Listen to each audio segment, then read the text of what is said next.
The MV Hondius is back in service as of today. Dutch authorities signed off, and the same morning, Oregon Health Authority said it's monitoring a returning passenger. So the quarantine chapter is closing. The dispersal chapter is not.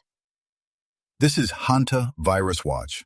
Today, CDC finally has a named standing page for this cluster. WHO is setting up a border health session tomorrow, and one passenger from that April through May voyage is already under state surveillance in Oregon. We're going to separate what CDC's June 2nd page actually confirms. 3 deaths, Andes-virus, cruise ship linked, from what it still leaves open. And we'll flag tomorrow's WHO EPI-WIN webinar as the next place the tracing picture could get sharper. And if you were on the Hondius anytime between April 6 and May 10, CDC has named that window explicitly. So here's what the agency actually says you should do right now. Here's CDC. CDC, in coordination with state and federal partners, repatriated 18 people who were potentially exposed to hantavirus on the MV Hondius cruise ship in May 2026. They were flown to the Nebraska Quarantine Unit, NQU, at the University of Nebraska Medical Center for a 42-day public health monitoring period.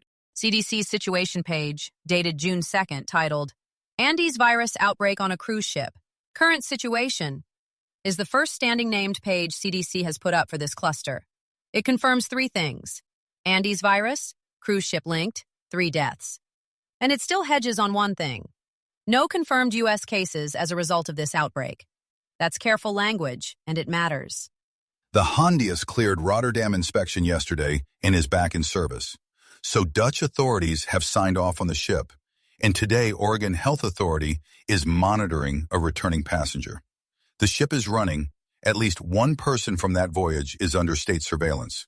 Those 2 clocks are not moving together. That's exactly the part the CDC page doesn't resolve.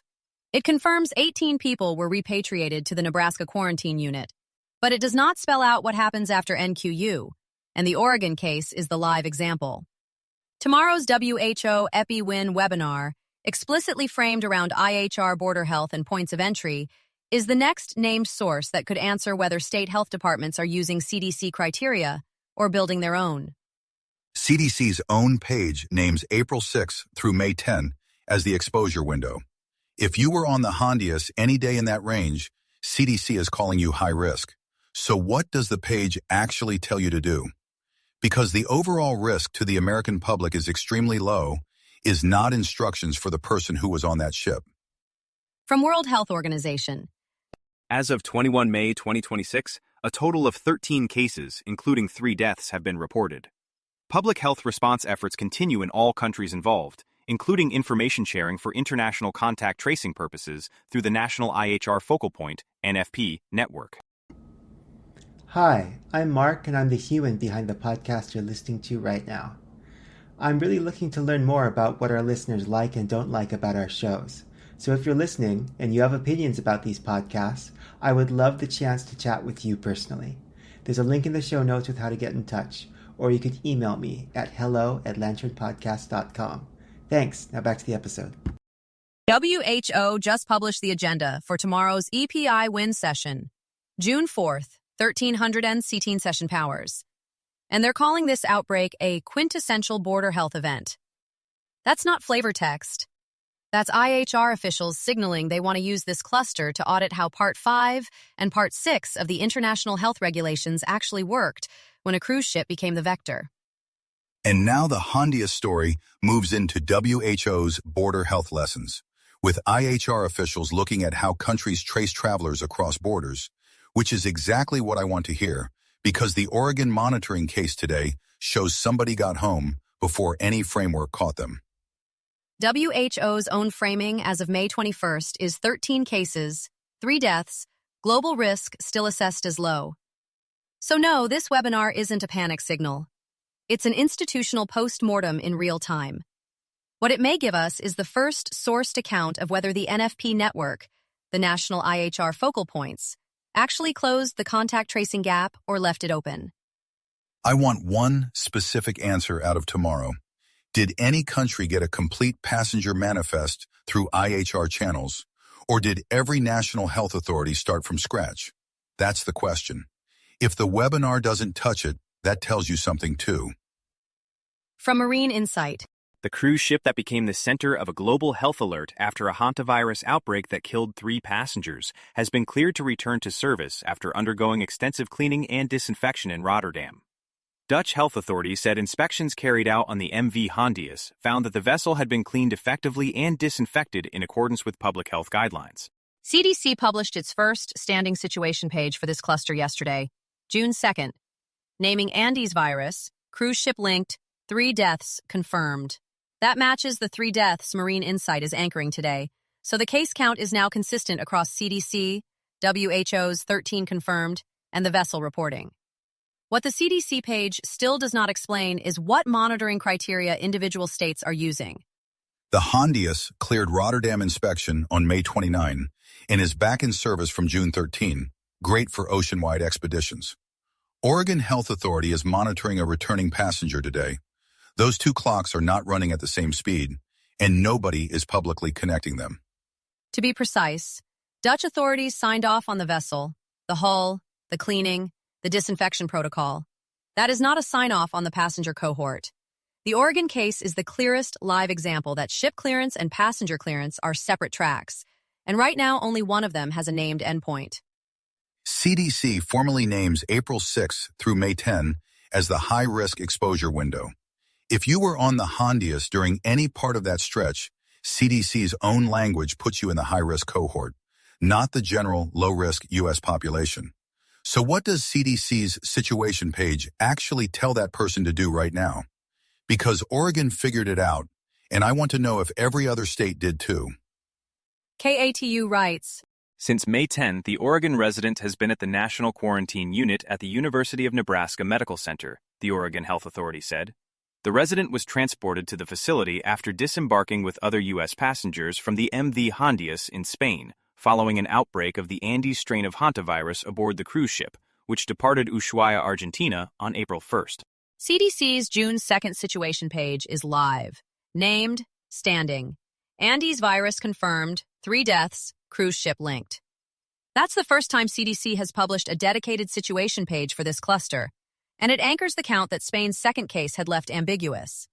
And the same day that page drops, Oregon Health Authority confirms one of their residents came home from Nebraska quarantine and is monitored through June 21. The Hondius gets a clean bill of health from Rotterdam, and a passenger off that ship is still under state surveillance. Those 2 clocks are not running together. Worth being precise, Dutch authorities cleared the vessel, the ship's fitness to operate. Oregon monitoring a returning passenger is a separate track entirely, and KATU's story is today's clearest example that the passenger cohort question hasn't closed just because the hull passed inspection.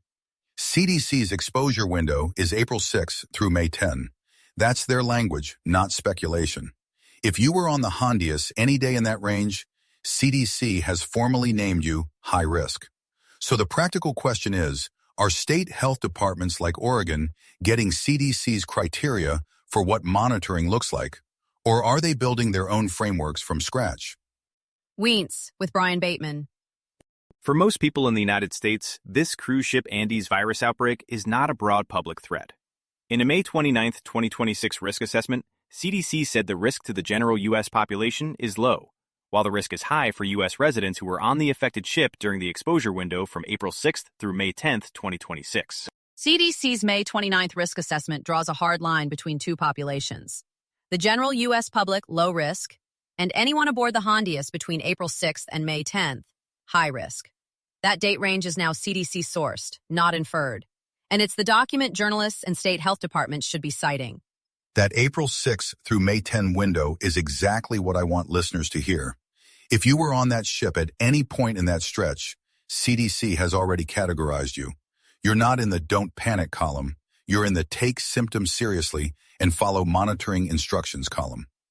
Oregon Health Authority has a passenger under surveillance right now, today, which means people from that voyage are still coming home and landing on state health department desks. Worth noting the WHO count as of May 27th. 13 cases, 11 lab-confirmed Andes, 2 probable, 3 deaths. And 1 previously counted U.S. case was removed after testing negative. That kind of correction is exactly what a functioning surveillance system should produce. and it now lines up with what CDC's own situation page published June 2nd. The Hondius is cleared and back in service. Dutch authorities signed off. But the passenger dispersal story did not end with the vessel. Oregon is today's proof of that. Tomorrow's WHO EPI-WIN webinar on IHR border health is supposed to address exactly how countries handle the tracing gap when ships dock and passengers scatter. I'll believe it's a real answer when I see criteria, not just monitoring continues. If Hantavirus Watch is part of your daily routine, consider subscribing and leaving a quick review wherever you're listening. It helps other people find the show and keeps this briefing easy to discover. You'll find links to every story we mentioned today in the show notes. If one caught your attention, they're there for a closer read. That's Hantavirus Watch for this Wednesday, June 3rd. This is a Lantern podcast.